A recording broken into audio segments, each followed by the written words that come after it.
आयुष्यभर आपण चालत जातो आणि या प्रवासामध्ये नेमकी कोणती भूमिका आपल्याला येईल हे सांगता येत नाही आणि भूमिका केव्हा बदलेल हेही सांगता येत नाही. फक्त एकच आहे की भूमिका कोणतीही वाटायला येऊ द्या, मला ती चांगली करायची आहे. जी माणसं खचत नाहीत, जी माणसं थांबत नाहीत, जी माणसं रडत नाहीत, कारण जो थांबला तो संपला. आणि मग ज्या वेळेला आपण संपवतो, आपण थांबतो, आपण खचतो, त्यावेळेला जगासाठी आपण शून्य असतो. मग लोकांच्या नजरेमध्ये जर आपल्याला पुढे जायचं असेल तर निश्चितपणे तूच आहेस तुझ्या जीवनाचा शिल्पकार. कारण तुला कुणी हात देणार नाही, कारण लोक तमाशा पाहतात, मदत करणारे फार कमी असतात. आणि मग लोकांकडून अपेक्षा ठेवण्यापेक्षा आपण उठावं, आपण चालावं आणि आपण झेप घ्यावी. निश्चितच आज मुलाखतीच्या माध्यमातून एक वेगळं व्यक्तिमत्व आपल्या समोर आहे. अर्थातच मी बोलतोय मंगेश शशिकुमार बलुतकर सर यांच्याबद्दल, जे की तालुका अध्यक्ष आहेत सावता परिषद अंबाजोगाई. शिक्षक आहेत, नुसते शिक्षक नाही तर अगदी हाडाचे शिक्षक आहेत, उत्तम शिक्षक आहेत, विद्यार्थीप्रिय शिक्षक आहेत.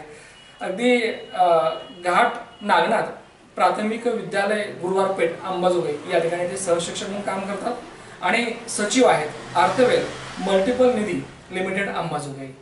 ही सगळी पदं, मला असं वाटतं या पदाच्या पलीकडे सरांची पद आहे. आणि या मुलाखतीच्या माध्यमातून आज पाहायचं आहे आपल्याला की बलुतकर सर यांचा नेमका प्रवास आहे. सर, मुलाखतनामा या महाराष्ट्रातील लोकप्रिय कार्यक्रमात तुमचं स्वागत. सुरुवात करूया अगदी पहिल्यापासूनच की जिथून आपण आपल्या आयुष्याची सुरुवात केली. काय सांगाल की बलुतकर जे कुटुंब आहे तुमचं, अगदी लहानपणी हे कुटुंब कसं होतं? कारण काळानुसार घर बदलतं नाही का, माणसं बदलतात. तर तुमच्या बालपणी बलुतकर कुटुंब, तुमचे वडील असतील, आई असेल, एकूणच बालपणीच्या काय आठवणी? नमस्कार, मी मंगेश शशिकुमार बलुतकर, तालुकाध्यक्ष सावता परिषद अंबाजोगाई. त्याच पद्धतीनं मी गेली 15 वर्ष झाली घाटनागनाथ प्राथमिक विद्यालय या ठिकाणी शिक्षक म्हणून कार्यरत आहे. तसंच 5 वर्षापूर्वी मी एक छोटंसं रोपटं लावलं होतं ज्याचं नाव अर्थवेल मल्टिपल निधी, जे आज गोरगरिबांच्या, ज्यांना काही अर्थकारणाच्या थोड्याफार अडचणी असतात अशा लोकांना आम्ही सोडवण्याचा प्रयत्न या आमच्या संस्थेच्या माध्यमातून करतो. सर, बालपणीचा जो काही प्रश्न आहे म्हणजे सुरुवात कशी होती, काय काय नेमकी आठवणी? बालपणी सर खूप साऱ्या आठवणी आहेत. बरेच जसं अनेक शिक्षक प्रश्न विचारतात की मोठेपणी तुला काय व्हायचं, कदाचित त्यावेळेस उत्तर नव्हतं की नेमकं काय व्हायचं.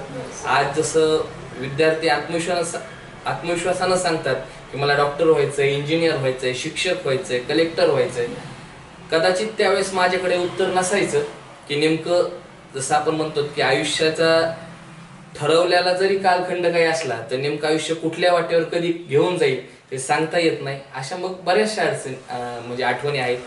लहानपणी जे बालपण होतं तुमचं म्हणजे कुठं गेलं नेमकं, अंबाजोगाई का आणि कुठं? नाही सर, मी 1ली ते 4थीचं जे शिक्षण होतं ते बीडमध्ये संस्कार विद्यालयात केलं. त्यानंतरचं माझं पूर्ण शिक्षण म्हणजे इयत्ता 5वी ते साधारणतः D.Ed पूर्ण किंवा B.Ed सुद्धा झालेलं आहे माझं. ते सुद्धा माझं अंबाजोगाईतच झालेलं आहे. बीड या ठिकाणी बालपण गेले बऱ्यापैकी नाही का, 4थी पर्यंत सगळं कळतंय आता. हो. तर बीडचे दिवस कसे होते? शाळा असेल, तुमचे गुरुजी असतील, तिथले मित्र असतील? सर, तिथलं वातावरण फार आनंदी होतं कारण की सर्व रिलेटिव्ह होते. म्हणजे मामाचा मुलगा सोबत होता, मामाची मुलगी सोबत होती शिक्षणाला. म्हणजे घरातलेच आम्ही 4-5 जण मग एकत्र चालत जायचो, त्यामुळे आनंददायक होतं. इथं ज्यावेळेस नव्यानं आलो त्यावेळेस मात्र मग इथं मित्र तयार करावे लागले कारण की काही पार्श्वभूमी नव्हती इथं. बीड या ठिकाणी जे बालपण गेलं, आम्हाला तिथे काही आठवणी सांगायची? ती शाळा, तिथे लाभले गुरुजी असतील? निश्चित सर, तो भूतकाळ आजही पूर्णपणे लक्षात आहे. बरोबर सर. माझ्या आयुष्यामधील त्यावेळेस माझे एक लिमगावकर सर होते संस्कार विद्यालयात, त्याच पद्धतीने एक गिरी सर होते. आणि त्यावेळेसची आठवण म्हणजे अशी की इयत्ता 4थीला असताना मी प्रथम बीड जिल्ह्यामध्ये त्यावेळेस जाणता राजा हे महानाट्य आलेलं होतं. म्हणजे ते मी सुरुवातीला जे आपण स्टेडियम म्हणतो बीडचं त्या ठिकाणी पाहिलेलं, ही एक म्हणजे कायम लक्षात राहणारी आठवण आहे. सर, बालवयामध्ये आपले स्वभाव भिन्न असतात, ते नंतर वयानुसार ते स्वभाव बदलले असतात. तर तुमचा स्वभाव कसा होता? म्हणजे खोडकर होता, शांत होता का आणखी कसं नेमकं? नाही सर, मी शांतच होतो. म्हणजे मुळात इथं नवीन आल्याच्या नंतर फारसे मित्र नव्हते, अच्छा. त्यामुळं खोडकरपणा करायचा काही संबंध कधी आला नाही. बरं. आणि 10वी-11वीच्या नंतर मात्र थोडासा बदल. सर, आपण वाढत जातो, पुढं जातो आपण आणि आयुष्य बदलत जातं, परंतु हे आयुष्य ज्या व्यक्तीने आपल्याला आकार दिला असतो ते म्हणजे आपली आई असते, नाही का? Mother is the best teacher. तर काय सांगाल नेमकं की तुमच्या आईचा तुमच्या जडणघडणीमधला नेमका वाटा काय, नेमका कशा प्रकारे आईने संस्कार केले की जेणेकरून तुम्हाला एक चांगला नागरिक बनता आला? नाही सर, निश्चितच आई हा म्हणजे प्रत्येक मुलाचा पहिला गुरु आणि नंतर मग शिक्षक. जे काही आपल्यावर संस्कार बिंबवण्याचं काम करते ते सगळ्यात मोठं संस्कार केंद्र म्हणजे आई आहे. आणि निश्चित आई त्यावेळेस म्हणजे स्वतः प्राध्यापिका असल्यामुळं तिनं जीवन जगताना अनेक काही गोष्टी अशा शिकवल्या की कधीही चांगले कर्म करत राहा, निश्चित आपल्याला कधीतरी त्याचं योग्य वेळ आल्यावर चांगलं फळ मिळतंच, अशा अनेक बाबी त्यांनी शिकवलेल्या. तुमच्या आई तसं पाहता उच्च शिक्षित नाही का? कधी काही त्या प्राध्यापकांनी काम करत होत्या आणि मग अशा म्हणजे आपल्याला चांगली आई भेटणं हे भाग्य खरं तर. सर, जसं तुम्ही आईबद्दल बोललात तसं आम्हाला ऐकायचं तुमच्या वडिलाबद्दल. नाही सर, वडील सुद्धा डॉक्टर आहेत. प्राथमिक म्हणजे त्यांचं मुळात माई प्राथमिक शिक्षण बीडला असल्यामुळे ते अंबेजोगाईत असायचे आणि आम्ही बीडला असायचो. ज्यावेळेस 5वीच्या नंतर इथं आलो त्यावेळेस वडिलांचा जास्त सहवास लाभला आणि मग ते होमिओपॅथिक तज्ज्ञ होते. त्यांचा याच ठिकाणी उत्तरविहिरीच्याच ठिकाणी दवाखाना असायचा आणि त्यांनी बरेचसे म्हणजे त्यांचं वलय आंबेजोगाईत निसर्गोपचाराच्या माध्यमातून असेल किंवा होमिओपॅथिक तज्ज्ञ म्हणून चांगलं नाव त्यांचं सुद्धा या गावात आहे. सर, बीड सोडून तुम्ही इथं आलात नाही का? बरोबर. आणि इथं कायम तुम्ही अगदी स्थिर झालात तुम्ही. ते विचारच वाटतं की ज्या वेळेला इथं अंबाजोगाई आलात तर इथलं वातावरण कसं होतं? कारण बीडचं वातावरण म्हणजे प्रत्येक गावचं वातावरण वेगळं असतं. इथं काही जे शिक्षण झालं तुमचं, शाळेचं नाव तुम्हाला लाभलेलं, इथले गुरुजन असतील किंवा इथल्या तुमचा मित्र परिवार असतो ते सांगा. सर, इथं सुरुवातीला ज्यावेळेस आलो मी त्यावेळेस 5वीला माझा प्रवेश योगेश्वर नूतन विद्यालय मुलांची या ठिकाणी मंदिर विभागात झाला. त्यावेळेस माझे क्लास टीचर म्हणजे वर्ग शिक्षक ज्यांचा माझ्यावर आजही प्रभाव आहे असे आमचे मराठीचे आडे सर होते. त्यानंतर सुवर्णकार सर होते उद्योगाचे. म्हणजे उद्योग हा विषय या ठिकाणी मला नवीन अभ्यासक्रमात पाहायला मिळाला. म्हणजे असे खंदारे सर असतील, म्हणजे असे अनेक शिक्षक होते ज्यांचा निश्चित जडणघडणीमध्ये महत्त्वाचा वाटा आहे. माध्यमिक शिक्षण पुढं परळी रोडला त्या ठिकाणी झालं, त्यामध्ये मग पाठक मॅडम असतील, मसने सर असतील, अशा अनेक सरांचा सहवास आहे. अभ्यासामध्ये जो प्रोग्रेस म्हणतो आपण तो कसा होता नेमका? अभ्यासात सर मी तसा तर फार टॉपर नव्हतो वर्गात, पण माझं हस्ताक्षर चांगलं असल्यामुळं मला नेहमी म्हणजे इवन म्हणजे आमच्या त्यावेळेस नूतन विद्यालयामध्ये एक अमृत महाजन नावाचे संस्कृत शिक्षक आले ज्यांना हस्तलिखित शाळेचं काढायचं होतं पहिल्यांदा एक संकल्पना. तर समिधा नावाचं त्यांनी हस्तलिखित त्यांच्या कार्यकाळात काढलं. त्यावेळेस मी सर 8वीला होतो. तर त्या हस्तलिखितातले बहुतांशी पानं हे मी माझ्या हाताने लिहिली.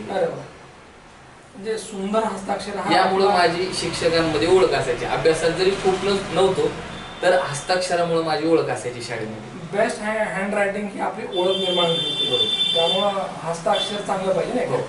सर, अगदी विचार असं वाटतं की शालेय जीवनामध्ये असताना काही अशा काही गोष्टी अशा फिक्स होत्या का की आपण काहीतरी व्हायचंय बाबा आता किंवा आपण अमुक होऊया असं? नाही सर, तसं काही ठरवलेलं नव्हतं कधीच की म्हणजे प्रकर्षानं हेच व्हायचंय किंवा ही फील्ड चॉईस करायची. 10वीच्या गुणवत्तेवर मात्र लक्षात आलं थोडंसं टक्केवारी कमी आली. मग निश्चितच म्हटलं की आपलं सायन्स हे काही फील्ड नाही. मग आर्टला लोक म्हणायचे की स्कोप नाही, म्हणून मग कॉमर्स घेतलं सर. म्हणजे सायन्स कडे नको कारण इकडे टक्केवारी कमी होती, आर्ट कडे पण नको, स्कोप नाही आणि मग तुम्ही कॉमर्स निवडलं. कॉमर्स कुठे केलं? कॉमर्स सर SRT विद्यालय, स्वामी रामानंद तीर्थ महाविद्यालय, आंबेजोगाई. सर, कॉमर्स करत असताना मग बँक डोक्यात असते. बरोबर. आणि तुम्ही झालात शिक्षक. बरोबर.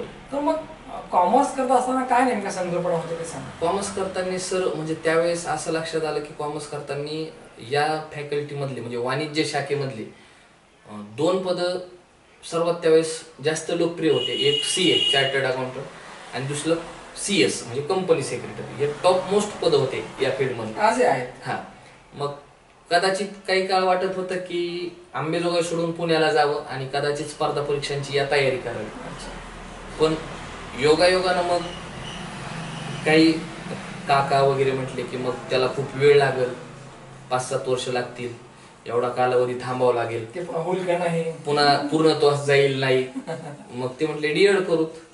मग योगायोग आई सुद्धा त्यावेळेस या ठिकाणी डीएड कॉलेजच्या ज्ञानवर्धिनी अध्यापक विद्यालयाच्या प्राचार्य होत्या.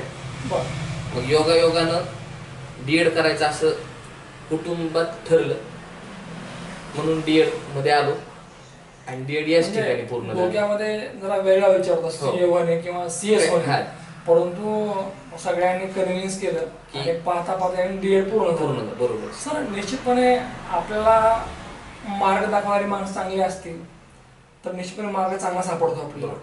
ज्यावेळेला डीएड पूर्ण झालं त्यावेळेला डोक्यात काय असतं की आम्हाला कुठेतरी शिक्षक व्हायचं. बरोबर. तर मग पहिली संधी कुठे भेटली? मग पहिली सर संधी म्हणजे त्यावेळेस TET आलती माझ्या वेळेस नवीन, शिक्षक पात्रता परीक्षा. वातावरण पूर्णपणे बदललं. म्हणजे पहिलं कसं होतं की डीएड झालं की लगेच नोकरी लागायची. मग ही पद्धत बदलल्या गेली आणि सुरुवातीला मग TET मध्ये मार्क कमी आले. मग दुसरी संधी बऱ्याच वर्ष त्यांनी TET काढली नाही. जरी काढली तरी रिक्त जागा नसल्यामुळं नवीन काय भरती शासनानं केली नाही.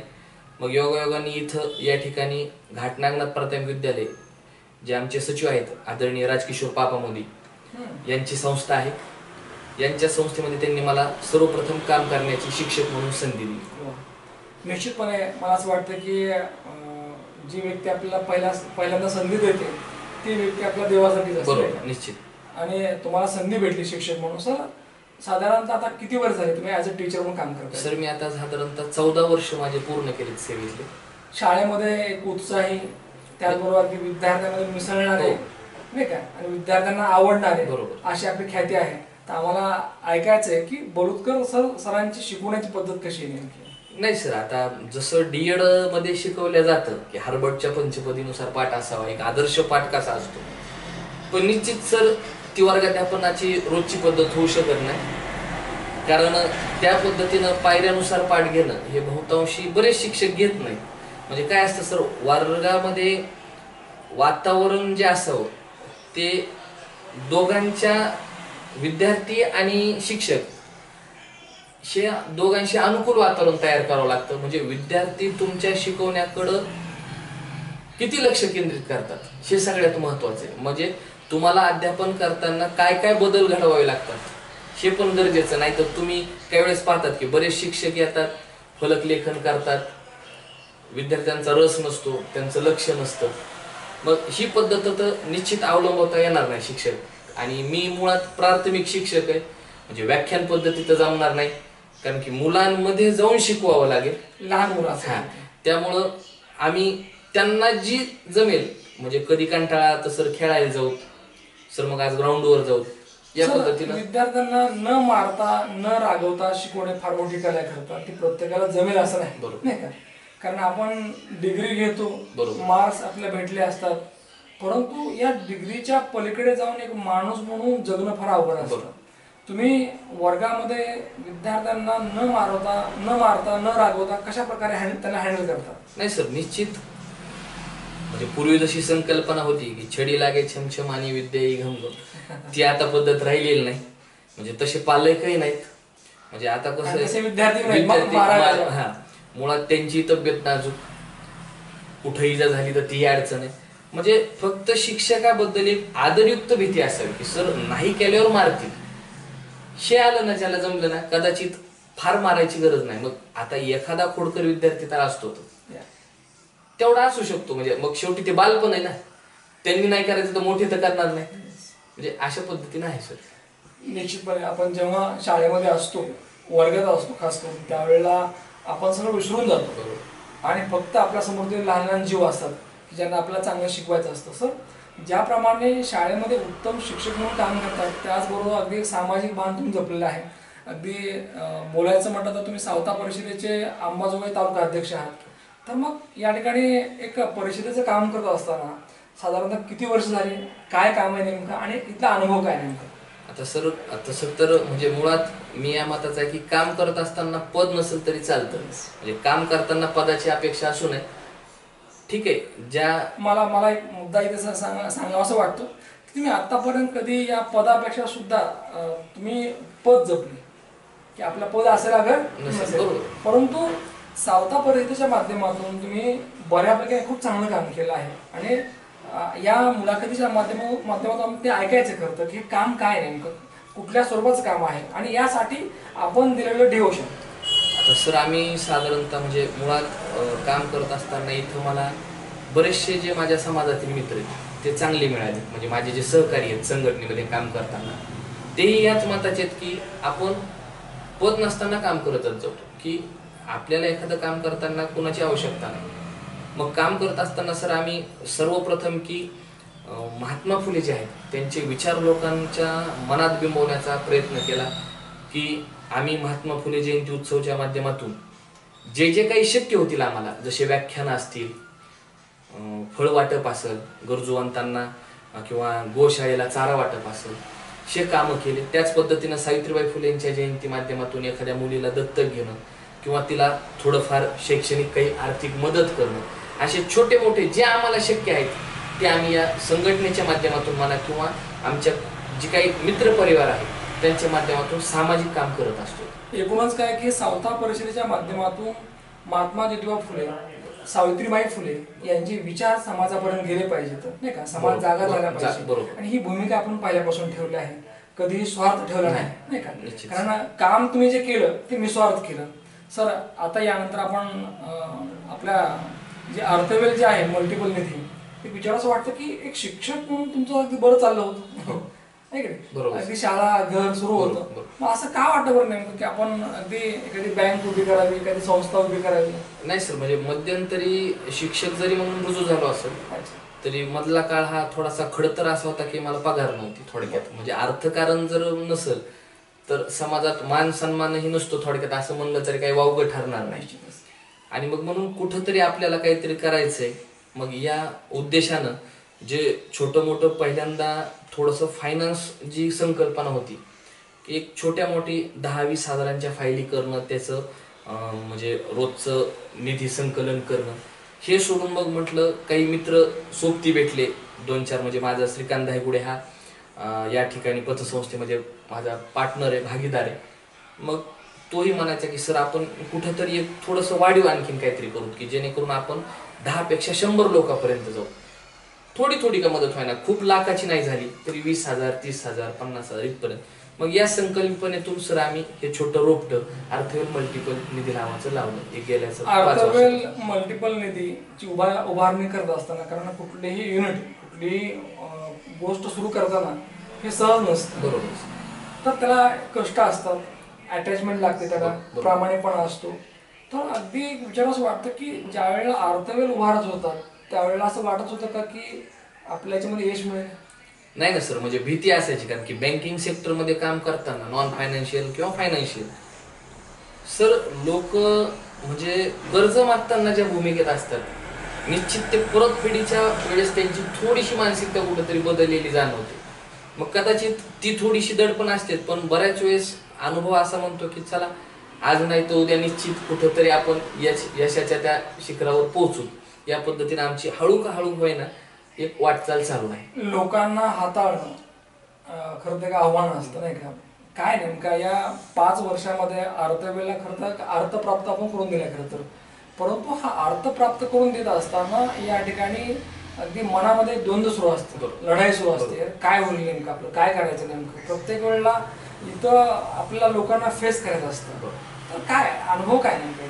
अनुभव सर तसे सुरुवात नेमकी कशी होती ना आता काय नाही? सुरुवातीला सर ज्यावेळेस आम्ही निव्वळ 5 लाख रुपयाच्या निधीवर हे युनिट सुरू केलं, नंतर लोकांचा प्रतिसाद मिळत गेला हळूहळू टप्पे. पण काय म्हणतात सर की काळ सुरू झाला आणि लगेच 1-2 वर्षाच्या आतमध्येच, म्हणजे आता 1 वर्षात तर कुणी आमच्याकडे खूप ठेवी ठेवणार नाही, कारण की एक तर सहकारामध्ये असलेली विश्वासार्हता, लवकर विश्वास बसत नाही, तर ती एक गोष्ट आहे.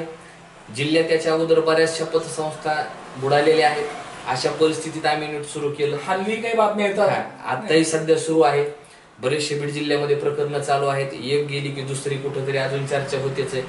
मग अशा परिस्थितीत सुरू करत असताना भीती तर वाटतेच, पण बहुतांशी की माझा सहकारी असेल म्हणजे शाखेचा शाखा व्यवस्थापक कृष्णा मसने असेल, तो बऱ्याच वेळेस म्हणजे आम्ही असोत नसोत उपलब्ध, त्याचं काम करण्याची पद्धत चांगली आहे. म्हणजे आपण जसं म्हणतो की मी एकटा नाही सर, म्हणजे जी आपण काम करत असताना एक टीम वर्क ज्याला आपण म्हणतो, मी म्हणण्यापेक्षा आम्ही, म्हणजे जर टीम वर्क लागतं ते निश्चितच मी, माझा भागीदार, माझा व्यवस्थापक, इथला कर्मचारी, क्लर्क असेल, कॅशियर असेल, म्हणजे या सगळ्यांचं हे युनिट पुढे नेण्यामध्ये 100% वाटा आहे. 5 लाखापासून सुरुवात केली होती. भीती पण वाटत होती की काय होईल नेमकं, पण कष्ट घेतले, प्रामाणिकपणा ठेवला, लोकांशी भांडणं नाही, तर अगदी या ठिकाणी सगळ्यांशी अगदी प्रेमाने वागल्यात. आता काय परिस्थिती? आता सर साधारणतः आमचं जरी कोरोनाचा कालावधी लागला असेल किंवा बीड जिल्ह्यात जे काही सत्र सुरू आहेत, तरी सुद्धा साधारणतः आमचं 60 लाख रुपयाचं कर्ज वाटप आहे आणि साधारणतः 1,10,00,000 रुपयाच्या निधी आमच्याकडे आहेत. असं म्हणतात की खूप पळण्यापेक्षा दररोज थोडंच पळावं. बरोबर. प्रगती एकदा होत नाही, ते टप्प्याटप्प्याने होते आणि त्यावर तुमचा पूर्ण विश्वास आहे. सर, या सगळ्या प्रवासामध्ये अगदी ज्या ज्या लोकांनी आपल्याला सहकार्य केलं, म्हणजे कोणामुळे इथपर्यंत येत आलं ते सांगा. निश्चित याच्यामध्ये माझा मित्र परिवार असेल, सर्वात मोठं म्हणजे संघटनेच्या माध्यमातून ओळखी झाल्या. मी नॉन ग्रँटवर असताना सुद्धा ज्या ठेवीदारांनी माझ्यावर विश्वास ठेवून ठेवी ठेवल्या त्यांचं सुद्धा श्रेय आहे. म्हणजे महत्वाचं की माझी काय खूप मोठ्या कुटुंबात मी जन्मलोय, फार मोठी पार्श्वभूमी आहे राजकीय किंवा सामाजिक असं काही नाही.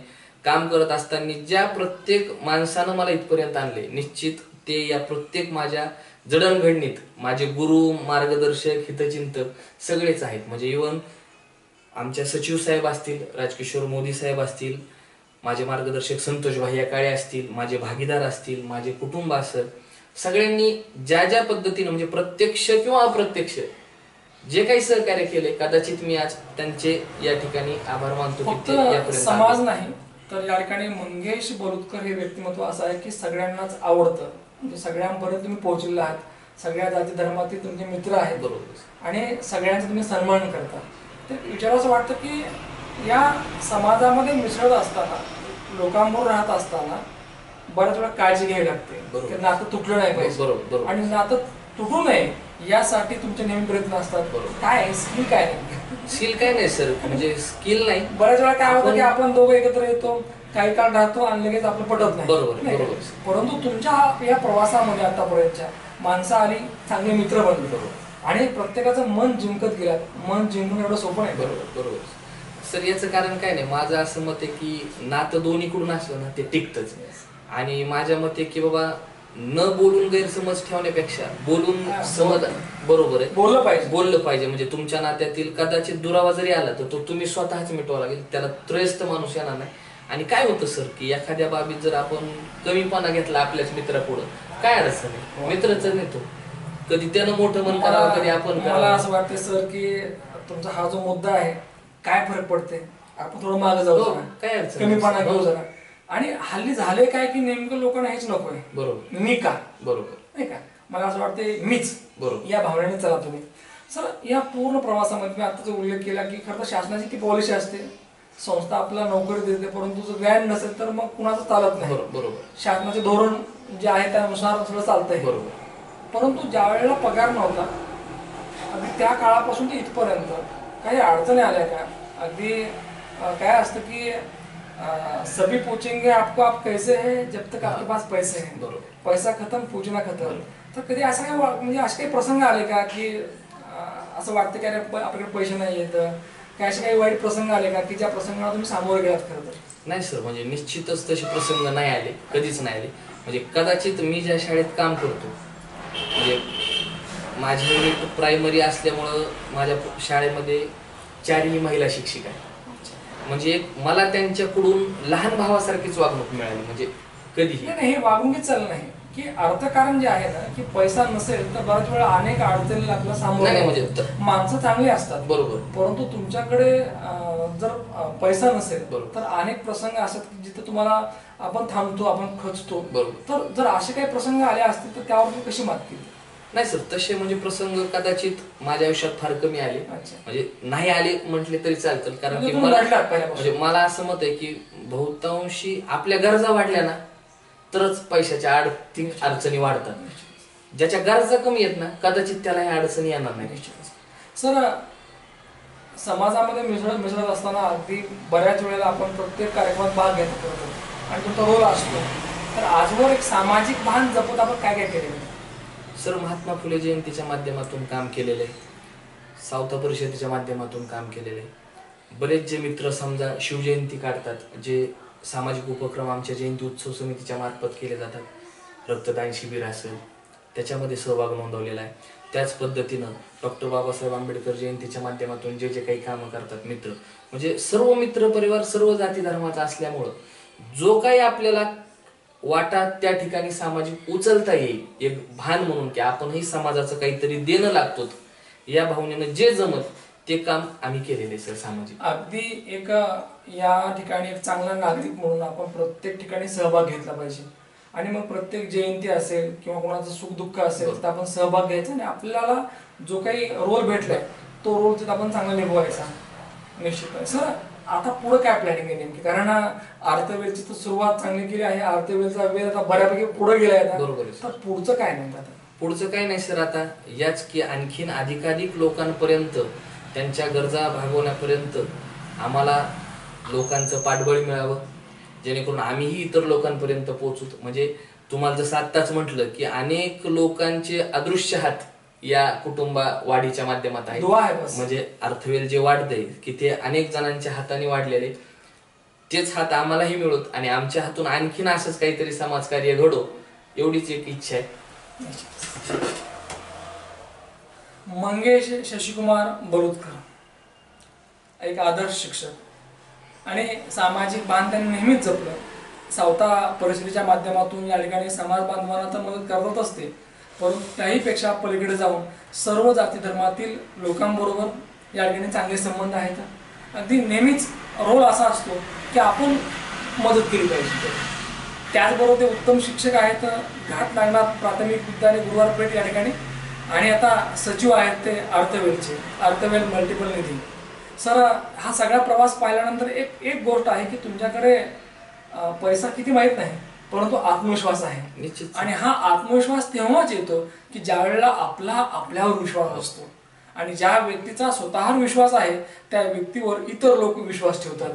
आणि हे कमवणं प्रत्येकाला जमत नाही. निश्चितपणे बलुतकर सर, तुमचा प्रवास वाखाणण्याजोगा आहे, म्हणून या ठिकाणी चॅनलच्या वतीने एक मुलाखत म्हणून तुम्हाला सॅल्यूट करतो आणि तुमच्या पुढील प्रवासाला शुभेच्छा देतो. धन्यवाद सर. मुलाखत तुम्हाला आवडली असेल परत भेटूया पुढच्या मुलाखतीमध्ये. तोपर्यंत पाहत राहा न्यूज वन महाराष्ट्र चॅनल. धन्यवाद.